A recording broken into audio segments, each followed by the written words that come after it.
In the high, rugged mountains of Dagestan, a place of ancient traditions and unyielding spirit, a boy was raised to become a legend.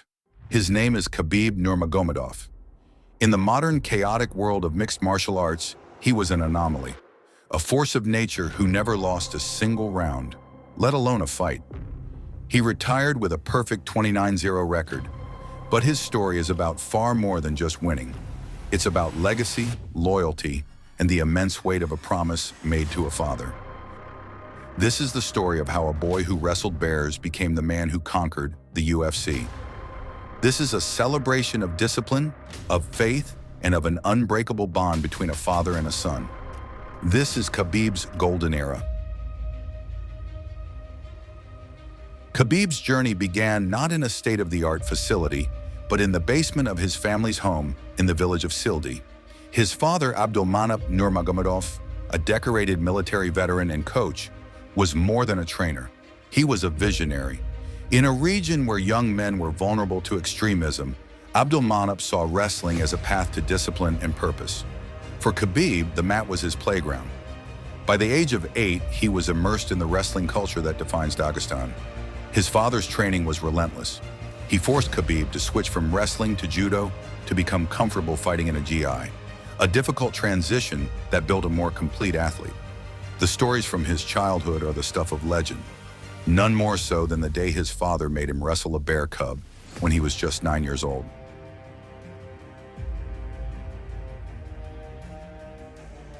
It wasn't a stunt for fame, it was a lesson in confronting fear, a lesson that would define his career.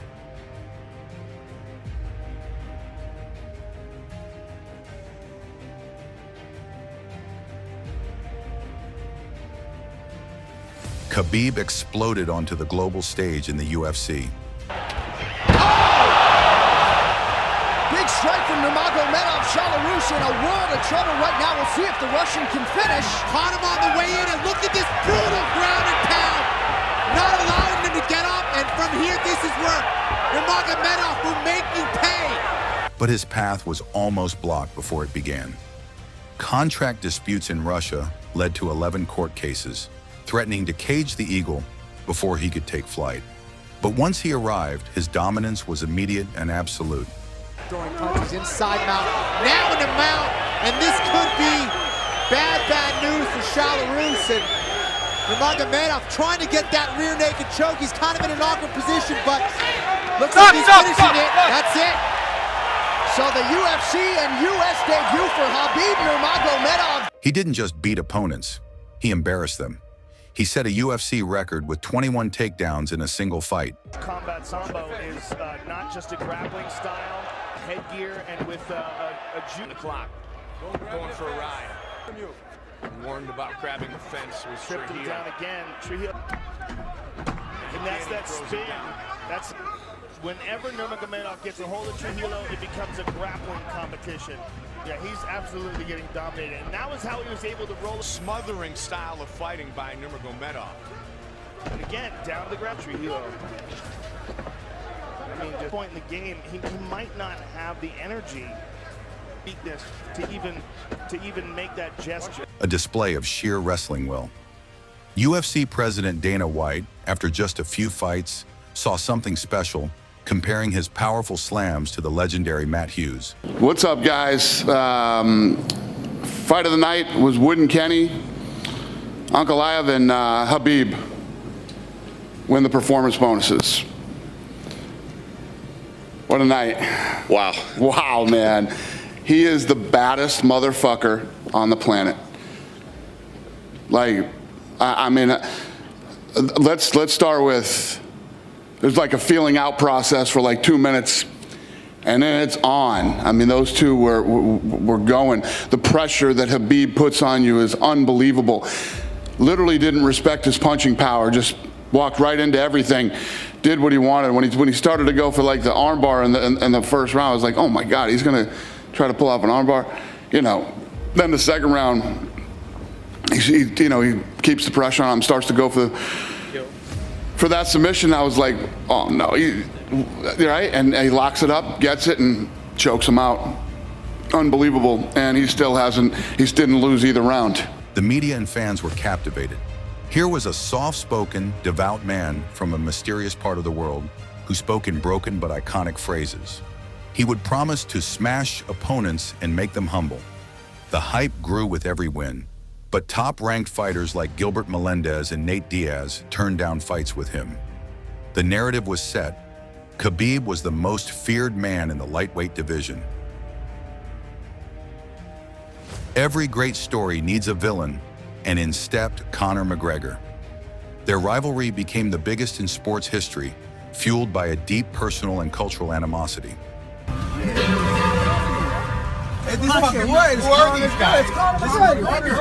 McGregor's insults crossed every line, attacking Khabib's family, religion, and country. The world watched as the chaos culminated in a bus attack and a war of words. For Khabib, this was no longer about sport, it was about respect. For the love of this, to come and shut this man up, a little rat, a little weasel, a little hard man in groups. I've met many of them through my years. A man who grows in numbers, but on his own, and when confronted in a similar situation, cowers away. And that's what you saw with that little shite on the bus over there. He shit his jocks. Truly love putting a bad beating on this little glass jaw rat. Fanboy. The man was a fanboy. He bought t-shirts of mine. He fucking supported the cause. You remember that? You little fanboy. You little fanboy bitch. He bought t-shirts to support the cause. Nothing but respect. And then his own people that he's turned his back on, they want to see him gone too. And I am going to do it in the name of the Russian people. Like what the truth. Because that's all I talk. Truth. What are you talking about? That's all I talk, truth. I'm come here for smash this guy. Smash me, mate. Smash me. Smash me. You say send location. Here it is, right here in front of you. I'm right in front of you. Did you not see me outside the bus now? Did you not see me right in front of you outside the fucking bus? So here's my location, you little fool. Right in front of you. Do something about it. Do something about it. Yeah, you'll do nothing. It's his birthday. I'm gonna go like yeah, shine the bus. Happy birthday. Shine the bus. I don't drink. Why don't you drink? I don't drink. Why don't you drink? I never drink. I'd say at some buzz at parties. I never drink. You mad backwards cunt. You're dead when I get my hands on you, do you hear me? I never You're drink. fucking dead. I never drink. I'll drink it. Me and the Irish Boston animal, Dana White, the OG of the fight game. He'll sup this bad boy. Stomp on his head as he's unconscious. And you bring that belt up on stage like it's a real belt. You're a phony, a fake, and I'm gonna expose you. Now you're up on the real shit, kid. You're with the real dogs now, brother, yeah? And you're gonna be smoked October 6th, live on pay-per-view. And I am gonna love every fucking second of it. I hope it's a long night. At UFC 229, in front of millions, he delivered a masterclass, submitting McGregor. But the victory was marred by the now infamous post-fight brawl. Khabib's response was rooted in loyalty, threatening to leave the UFC if they fired his teammates involved in the melee. It was a shocking display of principle over prize. Like I was preparing for war, you know. I come inside the cage, I fight with this guy, and he tap. I'm like, why I come here? Why I train so hard for this? Like you're gonna tap like easy like this, you know? I just take his chin, you know. It's like he tap. Like this one make me upset too, you know, because I accept more than what I find inside the cage. He was happy because he was happy that you tapped him? Well, of course. Why do you think he was what's happy? gonna happen if referee was not there? You would have broke his neck. But the greatest challenge of his life came from outside the cage. In 2020, his father, coach, and mentor, Abdulmanap, passed away due to complications from COVID-19. The first question is obviously the sad news coming lately, the death of Khabib's father, Abdulmanap. Could you give us your thoughts on this situation? Yeah, it's terrible. You know, we feel horrible for Khabib. We know how much he loves his father and how close they were. And, you know, just giving him time to mourn and heal and do whatever he needs to do. We're not bothering him at all right now. We're just leaving him alone. You know, Khabib needs time. Khabib's going to need time to get his head straight and figure out, you know, what's next for him, you know? So we're just gonna leave him alone for a little while. We'll get it figured out. The architect of his success was gone. For the first time, Khabib would have to fight alone. The emotional burden was unimaginable. This period reveals a hidden context, the immense pressure and loneliness he felt without his father's guiding presence. His final fight against Justin Gaethje was a testament to his inhuman toughness. Behind the scenes, his camp was a nightmare. He contracted the mumps, which hospitalized him and cost him 2 weeks of training. Then just 3 weeks before the fight, he broke a bone in his foot. Mentally, he was carrying the grief of his father. Physically, he was compromised. Yet he stepped into the octagon. Gaethje unleashed his brutal leg kicks, aiming to disable the wrestler. The idea of dropping his hands and head every time is putting on Gaethje right now. But in a moment of pure brilliance, Khabib caught a kick, took Gaethje down, and secured a fight-ending triangle choke. Gaethje goes best round. It looks like he's tapped. Khabib Nurmagomedov! His fleet, 29-0. The victory was dominant. And then, in the center of the octagon, the unbeatable champion did the unthinkable. He broke down, knelt, and announced his retirement. He had promised his mother this would be his last fight without his father. A man of his word, he walked away on top, undefeated. There's a belt on the line now. He just retired. And, I hope that that's something that he really thought about. I don't believe anybody should be making, decisions like that right in the cage after a fight. We're so emotional. It's such an emotional time. Win or lose, you have no idea how many emotions we go through and what we go through, what we deal with internally. And him especially with the loss of his father, man, I can't begin to imagine, I don't want to imagine, what he was going through. But as soon as the fight was over, I went up and told him that he just made his father so proud. And it was he did. He have very good wrestling base. He is very good wrestlers, and beginning of fight, I knew this guy don't let me wrestling, and I go through on his punch kicks, and it's everything what happened with father. I was think nothing to lose.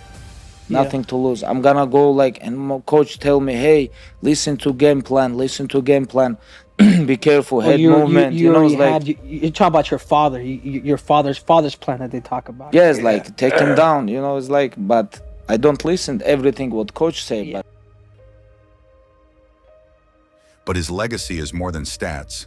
In retirement, he transitioned to coaching, admitting the difficulty of going from controlling the fight inside the cage to only being able to advise from the outside.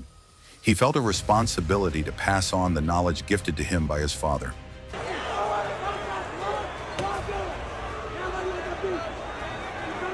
Fan sentiment remains complex. He is a hero to millions, a proud Muslim athlete who never compromised his values. Yet his post-retirement life has faced scrutiny, from backlash over promoting an energy drink fans called Poison to reported legal issues in Russia. His call for a boycott of Colby Covington for insulting a rival's family was mocked by some like Candace Owens as embarrassing, but to others it was a stand for principle. This complexity makes his story human. Khabib Nurmagomedov's story is a powerful lesson for men everywhere. True strength is not just about physical dominance, it's about discipline, loyalty, and honoring your word. It's about overcoming unimaginable grief and staying true to your roots. He entered the cage 29 times and left victorious 29 times. But his greatest victory was remaining unconquered in every sense of the word. Look at a guy like Khabib Nurmagomedov. Exactly. Well, I don't know. I fucked his last name up. Nurmagomedov, yeah. Khabib Nurmagomedov is arguably the greatest fighter of all time. He's definitely in the argument. I mean, the guy lost 2 rounds ever in his whole career. Mm-hmm. He is devoutly religious. Mm-hmm. I mean, 5 times a day there's a call to prayer. They don't fuck around. Yeah. During Ramadan, there's no eating, no drinking, no nothing during the day. The training is all brutal and Spartan. Yeah. And he takes no credit. What does he do all the time? He goes, and he's this? super No, humble. that. Yes, always. He's super humble, and he's admirable, right? You see a man like that, that's a man of character. Yes. That's a man of distinction. Yes. That's a champion. Think about Khabib. Is there something from just watching him, or is there something you can imagine if he comes down to the gym that you might learn from the way he moves, the way he approaches wrestling. Oh, absolutely. He's one of the greatest combat athletes of all time. If you can't learn from someone like that, there's something wrong with you. So he emphasizes control. Yes, he does. And he's absolutely a master of exerting control. The amount of grappling control he was able to put over some of the most difficult people in the world to control was truly astounding. He beat people from every style. He beat wrestlers, he beat jiu-jitsu players, he beat kickboxers, and he controlled them all in more or less the same way. What does Khabib's legacy mean to you? Does his discipline inspire you? Share your thoughts in the comments below. If you believe in celebrating men who lead with unwavering principle, like and subscribe to Celebrate Men for more stories from the Golden Era.